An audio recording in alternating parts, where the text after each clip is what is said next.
कक्षा 8वीं के सभी विद्यार्थी ध्यान दें। आज की इस क्लास में कक्षा 8वीं के लिए सामाजिक विज्ञान का अध्याय 1 है आपका प्रारंभिक कथन कैसे, कब और कहाँ। इसके महत्वपूर्ण प्रश्न मैं आपको कंप्लीट करवा रही हूँ। तो पिछले वीडियो में मैंने आपको महत्वपूर्ण प्रश्न बताए हैं, 8 प्रश्न मैंने आपको पढ़ा दिए हैं। आज हम इस क्लास में 9वां प्रश्न पढ़ेंगे और जितने भी आपके आगे मोस्ट इम्पोर्टेंट क्वेश्चन है वो सब इसी वीडियो में हम कंप्लीट करेंगे। और 3 अंक वाले प्रश्न हैं और 5 अंक वाले प्रश्न हैं जिनको हम पढ़ेंगे। तो चलिए शुरू करते हैं हमारे प्रश्नों को। तो आपका प्रश्न है, अंग्रेजों ने सरकारी दस्तावेजों को किस तरह सुरक्षित रखा। जो अंग्रेज थे इन्होंने सरकारी दस्तावेज थे उनको किस प्रकार सुरक्षित रखा, ये आपका प्रश्न है। तो इसका आंसर है अंग्रेजों ने सरकारी दस्तावेजों की सुरक्षित रखने के लिए, ये यहाँ पे आपका को रहेगा, सुरक्षित दस्तावेजों को सुरक्षित रखने के लिए क्या किए थे, अभिलेख कक्ष बनवाए गए। क्या किया इन्होंने, अभिलेख कक्ष बनवाया। दूसरा, रिकॉर्ड रूम स्थापित किया तथा महत्वपूर्ण दस्तावेजों को बचाकर रखने के लिए अभिलेखागार जैसे संस्थान भी बनाए गए। तो ये आपका आंसर है इस प्रश्न का। तो ज़्यादा समय भी नहीं लूँगी, कम समय में आपको पूरे प्रश्न में बताऊंगी। तो यहाँ से लेकर यहाँ तक आपको प्रश्न में से ही लिखना है, को तक प्रश्न में से लिखना है। फिर आगे आपको लिखना है सुरक्षित रखने के लिए क्या किए, अभिलेख कक्ष बनवाए। दूसरा, रिकॉर्ड रूम स्थापित करवाया। और तीसरा कि महत्वपूर्ण दस्तावेजों को बचाकर रखने के लिए अभिलेखागार जैसे संस्थान भी बनाए। तो ये इस प्रश्न का आपका आंसर हो गया है। अगला प्रश्न क्या है इसको हम पढ़ते हैं। तो 10वां प्रश्न है, उपनिवेशीकरण से क्या आशय है। क्या है आपका अगला प्रश्न, उपनिवेशीकरण से क्या आशय है। तो उपनिवेशीकरण से आशय है जब कोई शक्तिशाली राष्ट्र किसी दूसरे देश पर उसके संसाधनों को अपने हित में दोहन करने के लिए राजनीतिक, सामाजिक, आर्थिक नियंत्रण स्थापित करता है। इस प्रक्रिया को उपनिवेशक कहा जाता है। अगर आसान भाषा में हम समझे तो उपनिवेशक क्या है कि एक कोई शक्तिशाली राष्ट्र है वो क्या करेगा, किसी दूसरे राष्ट्र पर अपने हित के लिए क्या है, दोहन करेगा। एक तरह से क्या है, अधिकार वहां करेगा, राजनीतिक तौर से, सामाजिक तौर से और आर्थिक रूप से क्या करेगा, वो उस पर स्थापित करता है। इस प्रक्रिया को उपनिवेशिक कहा जाता है। तो सरल है, ज्यादा कठिन नहीं है। एक दो बार अच्छे से पढ़ेंगे आपको समझ में आ जाएगा। उपनिवेशीकरण से आशय जब कोई शक्तिशाली राष्ट्र क्या है, कोई शक्तिशाली राष्ट्र है जो क्या है, किसी दूसरे देश पर उसके संसाधनों को अपने हित में दोहन करने के लिए राजनीतिक, सामाजिक, आर्थिक नियंत्रण स्थापित करता है। इस प्रक्रिया को क्या बोला जाता है, उपनिवेशीकरण कहा जाता है। यानी कि अपने हित में वो क्या करेगा, किसी एक राष्ट्र दूसरे राष्ट्र पर अपने हित के लिए क्या है, दोहन करेगा। तो ये इस प्रश्न का आंसर हो गया है। अगला प्रश्न क्या है उसको हम पढ़ेंगे। तो ये आपका अगला प्रश्न है, 11वां, छपाई की तकनीक के प्रसार से जनता को क्या क्या लाभ हुए। क्या है आपका प्रश्न कि छपाई की तकनीक के प्रसार से जनता को क्या क्या लाभ हुए। तो छपाई की तकनीक के प्रसार से संचार और पुस्तक उत्पादन में क्रांति आ गई। क्या हुआ, छपाई की जब शुरुआत करी थी, जैसे कोई हम बुक छाप रहे हैं, कॉपी कविता छापते हैं, तो उस तरह से यहाँ पे छपाई की बात हो रही है कि छपाई की तकनीक के प्रसार से क्या हुआ, संचार और पुस्तक उत्पादन में क्रांति आ गई। अखबार छपने लगे। क्या हुआ, अखबार छपने लगे। महत्वपूर्ण लोगों की आत्मकथाएं बाजारों में बिकने लगी और जनता विभिन्न मुद्दों से जानकारी होने लगी, जिससे ज्ञान का प्रसार हुआ। तो जैसे हम कोई कविता छपवाते हैं, अगर कोई पुस्तक में लिखते हैं कुछ भी, तो जिस तरह से हम पुस्तकों की कविताओं की छपाई करते हैं, उसी तरह से यहाँ पे भी क्या है, एक छपाई ही की गई है। तो छपाई की जो तकनीक है उसके प्रसार से जनता को क्या लाभ हुए हैं, तो क्या लाभ हुए, देखिए इससे संचार से क्या है, पुस्तकों का उत्पादन भी हुआ, यानी कि जब छपाई शुरू हो गई तो अनेक तरह की पुस्तकें भी मिलने लगी। साथ में क्या हुए, अखबार भी छपने लगे, अखबार में रोज नई नई खबर जो होती है वो हमें देखने को मिली। छपाई के कारण ही हमें अखबार पढ़ने को मिले हैं। और महत्वपूर्ण लोगों की आत्मकथाएं, जैसे मान लीजिए हिंदी में जैसे हमारे तुलसीदास जी हैं, कबीरदास जी हैं, तो इनकी जो रचनाएं हैं, इनका जो परिचय है, इस तरह के जो आत्मकथाएं हैं, ये क्या है, बाजारों में बिकने लगी, यानी कि इनके बारे में जो जानकारी है, इनके जो अच्छे कार्य है, क्या क्या इन्होंने अपने जीवन में किए हैं, तो इस तरह की इनकी आत्मकथाएं क्या है, बाजारों में बिकने लगी, यानी पुस्तकें इनकी मिलने लगी और जनता विभिन्न मुद्दों से जानकारी होने लगी। और जो जनता यानी कि जो लोग हैं, वे विभिन्न तरह के मुद्दे यानी कि विभिन्न तरह के जो कार्य होते हैं, उन कार्यों के बारे में भी उनको जानकारी होने लगी और जिससे क्या हुआ, ज्ञान का प्रसार हुआ, जिससे क्या है, और जो बातें जानने की जो इच्छा है और बढ़ी, यानी कि और हमें अच्छे से जानकारी मिली, एक तरह से हमारा जो अनुभव है वो अच्छे से बढ़ा। तो यहाँ पे मैंने आपको आसान शब्दों में बताने का प्रयास कर रही हूँ, इसलिए दूसरे शब्दों का भी मैंने अपनी जो गांव की लैंग्वेज होती है उसके अनुसार शब्दों को ढाला है। तो क्या है, एक तरह से हमारा जो अनुभव है वो भी काफ़ी अच्छा होने लगा। तो आसान और सरल प्रश्न है आपका, छपाई की तकनीक के प्रसार से संचार और पुस्तक उत्पादन में क्रांति आ गई, यानी कि पुस्तक और अधिक मिलने लगी, अखबार छपने लगे और महत्वपूर्ण लोगों की आत्मकथाएं क्या है, बाजारों में बिकने लगी और जनता विभिन्न मुद्दों से जानकारी होने लगी, जिससे ज्ञान का प्रसार हुआ। तो ये आपका यहाँ पे प्रश्न का आंसर कंप्लीट हो गया है। 12वां प्रश्न हम पढ़ेंगे। तो ये आपका 12वां प्रश्न है, जेम्स मिल द्वारा अपनी किताब में मुख्य रूप से किन बातों को उल्लेखित किया है। जो जेम्स मिल है, इनके द्वारा अपनी पुस्तक में मुख्य रूप से किन किन बातों का उल्लेख किया है, यानी कि इनकी जो किताब है उसमें कौन सी जो मुख्य रूप से बात है वो वर्णित की गई है। तो समझ लेते हैं। तो आपको इस तरह से हेडिंग डालनी है, प्रश्न में से ही हेडिंग डालना है आपको कि जेम्स मिल द्वारा अपनी किताब में मुख्य रूप से किन की जगह पे आपको लिखना है, निम्नलिखित बातों का उल्लेख किया है। जिस तरह से मैंने यहाँ पे ये हेडिंग डाली है, जेम्स मिल द्वारा अपनी किताब में मुख्य रूप से निम्न बातों का उल्लेख किया है। पहला है आपका, जेम्स मिल ने भारत के इतिहास को हिंदू, मुस्लिम तथा ब्रिटिश 3 कालखंडों में बांटा गया था। तो देखिए जो जेम्स मिल की जो पुस्तक है उसमें हमें जो पहली बात मिली है कौन सी है कि जेम्स मिल ने भारत के इतिहास को, भारत का जो इतिहास था उसको 3 भागों में बांटा है। 3 भाग कौन से हैं, हिंदू है, मुस्लिम है तथा ब्रिटिश है।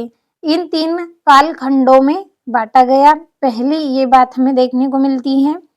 दूसरा है, मिल को लगता था कि सारे एशियाई समाज सभ्यता के मामले में यूरोप से पीछे है। जो जेम्स मिल है, इनको क्या लगता था कि सारी एशियाई समाज, सारी क्या है, एशियाई जो समाज सभ्यता है उसके मामले क्या है, यूरोप से पीछे है, ऐसा इनको लगता था। तो पहला पॉइंट, जेम्स मिल ने भारत के इतिहास को 3 खंडों में बांटा है, हिंदू, मुस्लिम और ब्रिटिश, 3 कालखंडों में बांटा। दूसरा कि जो मिल है, जेम्स मिल, इनको लगता था कि जो ईसाई समाज है, सभ्यता, वो किससे पीछे है, यूरोप से पीछे है। तो ये आपके 2 पॉइंट हो गए। आपका यहाँ पे तीसरा पॉइंट रहेगा, मिल ने अपनी किताब में यहाँ भी उल्लेख किया कि भारत में अंग्रेजों के आने से पहले हिंदू और मुसलमान का राज चलता था। क्या बताया इन्होंने? तीसरी बात इन्होंने बताई अपनी पुस्तक में कि यहाँ से यहाँ तक मैंने इस तरह से लिखा है कि मिल ने अपनी किताब में यहाँ भी उल्लेख किया, यानी कि यह भी बताया कि भारत में अंग्रेजों के आने से पहले, किन के आने से पहले? अंग्रेजों के। भारत में अंग्रेजों के आने से पहले हिंदू और मुस्लिम का राज चलता था। किन का राज चलता था? हिंदू और मुस्लिम का राज चलता था। तो 3 नंबर का आपका प्रश्न है, लेकिन मैंने यहाँ पे आपको 4 पॉइंट बताए हैं। अगर 5 नंबर में पूछ लिया जाएगा तो इसलिए मैंने यहाँ पे आपको 5 पॉइंट 4 पॉइंट बताए हैं। ये चौथा पॉइंट है। मिल ने यह भी बताया कि समाज धार्मिक और जातिगत बंधनों तथा अंधविश्वास से जकड़ा था। क्या बताया इन्होंने? मिल ने यह भी बताया कि समाज धार्मिक और जातिगत बंधनों तथा किससे? अंधविश्वास से भी जकड़ा था।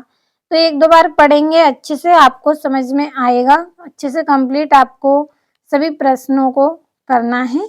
अब अगला प्रश्न क्या है आपका, उसको हम पढ़ेंगे। तो ये आपका यहाँ पे अगला प्रश्न है।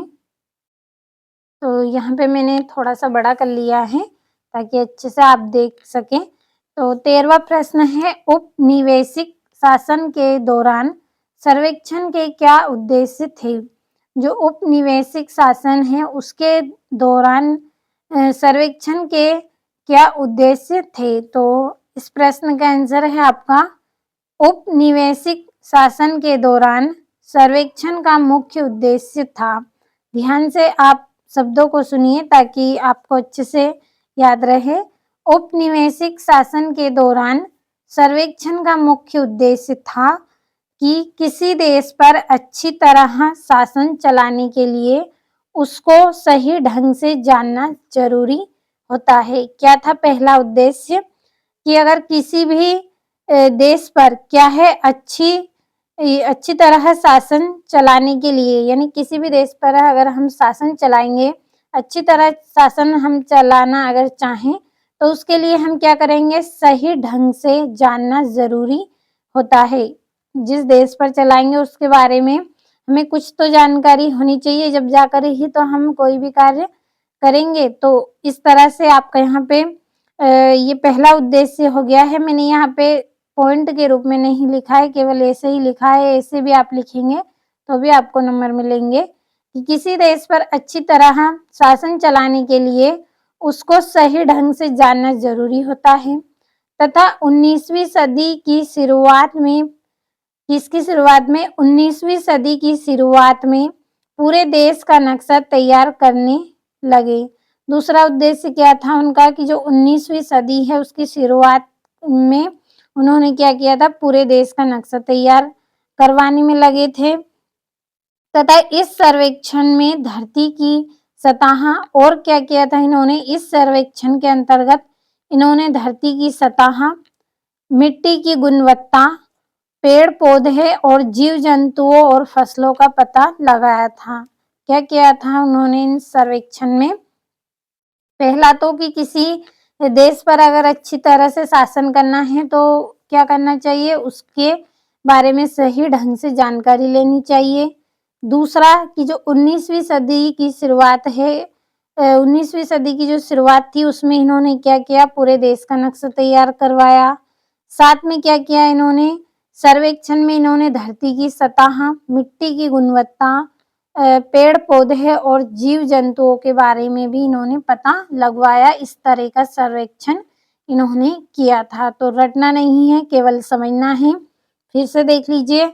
उपनिवेशक शासन के दौरान सर्वेक्षण का मुख्य उद्देश्य था कि किसी देश पर अच्छी तरह शासन चलाने के लिए उसको सही ढंग से जानना जरूरी होता है तथा 19वीं सदी की शुरुआत में पूरे देश का नक्शा तैयार करवाने लगे तथा इस सर्वेक्षण में धरती की सतह, मिट्टी की गुणवत्ता तथा पेड़ पौधे और जीव जंतुओं और फसलों का पता लगाया था। तो इस तरह का सर्वेक्षण इन्होंने किया था। तो आपको अच्छे से समझ में आया होगा। अब हमारा जो अगला अंतिम प्रश्न है इसको भी हम अच्छे से समझेंगे। केवल पूरा वीडियो लास्ट तक देखना है आपको और अच्छे से समझना है प्रश्नों को। 1-2 बार पढ़ेंगे अच्छे से समझ में आएगा। केवल समझ ले आप पहले किस तरह के प्रश्न हैं और किस तरह के आंसर हैं आपके। तो 14वां है आपका, ब्रिटिश काल में रेलगाड़ी चलाने से जनता को क्या लाभ हुए। जो ब्रिटिश काल है उसमें रेलगाड़ी चलने से यानी कि उस समय ब्रिटिश का जो समय था, ब्रिटिश शासन का जो काल था, उसमें रेलगाड़ी चलाने से जनता को क्या-क्या लाभ हुए थे। तो हम यहाँ पे इसका आंसर इस तरह से लिखेंगे, ब्रिटिश काल में रेलगाड़ी चलाने से जनता को निम्न लाभ हुए। इस तरह से आप लिख सकते हैं। केवल यहाँ से यहाँ तक आपको प्रश्न में से लिखना है। निम्न लाभ हुए, लाभ भी आपको इसमें से लिखना है, हुए भी केवल निम्न आपको मन से लिखना है। मैंने जो बताया है इस तरह से भी लिख सकते हैं और अगर नहीं लिखेंगे तो भी नंबर मिलेंगे, लेकिन इस तरह से आप लिखेंगे तो अच्छा लगता है। इससे आपका प्रश्न का आंसर जरूरी होता है इस तरह से लिखना, तो जरूर लिखें आप। पहला है यात्रा का सुलभ साधन।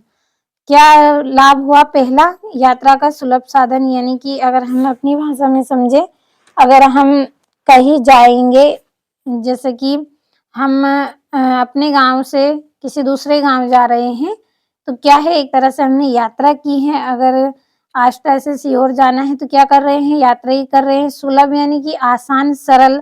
साधन यानी कि अगर मोटरसाइकिल से जा रही हैं तो ये क्या है, साधन हुआ हमारा। तो इस तरह से यात्रा का सुलभ साधन, यात्रा का सरल साधन पहला है। इसके अंतर्गत हम लिखेंगे, रेलगाड़ी ने लोगों की लंबी दूरी की यात्रा आसान कर दी। रेलगाड़ी के द्वारा क्या है, जो लोग लंबी यात्रा पे जाते हैं, बहुत दूर जाते हैं, जैसे मान लीजिए कि आष्टा से जैसे बहुत दूर, जैसे ग्वालियर है, इंदौर से आगे अगर कहीं जा रहे हैं, तो इस तरह की जो यात्राएं हैं, भोपाल अगर हम जाएंगे, भोपाल से अगर हम कहीं जाएंगे तो हमें क्या है, रेल से यात्रा करनी होगी। लंबा सफर अगर हम करेंगे तो क्या करेंगे, रेलगाड़ी से ही जाएंगे। तो रेलगाड़ी ने जो हमारी दूर की यात्रा है, जो लंबी अधिक दूरी की जो यात्रा है, उसको क्या है, आसान कर दिया है रेल के द्वारा। तो इस तरह से क्या है, यात्रा सुलभ साधन है, यानी सरल साधन है। दूसरा है व्यापार में वृद्धि।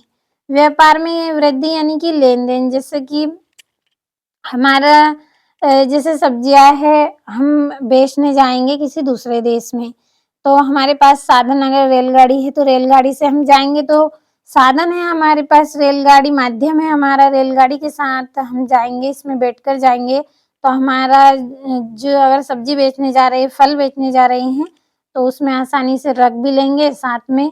एक देश से दूसरे देश, दूसरे देश से तीसरे देश, इस तरह से हम जाएंगे तो क्या है, क्षेत्रों के बीच आसानी से सामानों का आदान प्रदान हो रहा है, जिससे क्या है, व्यापारियों को भी लाभ हो रहा है। व्यापारी कौन होते हैं, जो बेचने जाते हैं, फल सब्जी कुछ भी सामान जो बेचने जाते हैं, वो क्या है, व्यापारी हैं। तो समझ में आया होगा अच्छे से कि व्यापार में वृद्धि यानी कि जो व्यापार है हमारा, लेन देन है सामानों का, उसमें वृद्धि हो जाती है। तो किस तरह से, रेल मार्गों ने विभिन्न क्षेत्रों के बीच सामानों के आदान प्रदान में व्यापारियों को अधिक लाभ दिया है। तो मैंने आपको अभी समझाया है किस तरह से हम करेंगे। तो रेल मार्गों ने विभिन्न क्षेत्र यानी कि अलग अलग जो गांव हैं, आपस में इनके बीच क्या होगा, सामानों का आदान प्रदान होगा, जिससे व्यापारियों को अधिक लाभ होगा, यानी कि फायदा होगा। अगला है आपका विभिन्न क्षेत्रों को जोड़ना। विभिन्न क्षेत्रों को जोड़ना यानी कि अलग अलग जो क्षेत्र हैं उनसे हम जुड़ेंगे। हमारे पास साधन है जाने के लिए, अगर हमारे पास मान लीजिए आपके पास साइकिल है, तो आप क्या करेंगे, स्कूल चले जाएंगे, स्कूल से और कहीं जाएंगे, अपने दोस्त के घर जाएंगे, किसी और के फ्रेंड, दूसरे फ्रेंड के पास आप जाएंगे, आपके अनेक फ्रेंड होंगे, अनेक दोस्त होंगे, तो सभी के घर आप जाएंगे ना। अगर आपके पास साइकिल है तो सभी के पास आप जाएंगे, तो क्या है, आप आपस में जुड़े हैं ना, विभिन्न यानी कि अलग अलग क्षेत्रों को जोड़ना। तो इसी तरह से आपके पास जैसे साइकिल है तो आप अपने अलग अलग जो फ्रेंड है, दोस्त हैं आपके, उनके घर आप जाएँगे तो क्या है, आपस में जुड़ रहे हैं। तो उसी तरह से विभिन्न क्षेत्रों को जोड़ना। तो रेलगाड़ियों ने देश के अलग-अलग हिस्सों को जोड़ा है, जिससे संचार में सुधार हुआ है। जो रेलगाड़ी है उसने क्या है, देश के अलग-अलग हिस्सों को जोड़ा है, जिससे क्या है, संचार में सुधार हुआ है। तो अच्छे से आपको समझ में आया होगा जो उदाहरण मैंने आपको दिया है। चौथा है उद्योगों का विकास। उद्योगों का विकास किस तरह से होगा? रेलवे के कारण भारत में खनिज, कोयला आदि संसाधनों का उपयोग बढ़ा है। उद्योगों में सुधार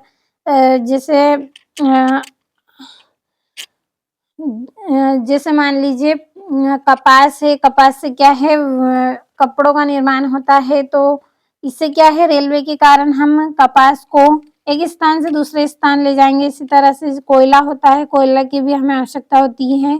तो ये एक स्थान से दूसरे स्थान रेलवे के कारण, रेल के कारण आते जाते रहेंगे। तो इससे क्या है, उपयोग भी बढ़ेगा और हमें भी फायदा मिलेगा।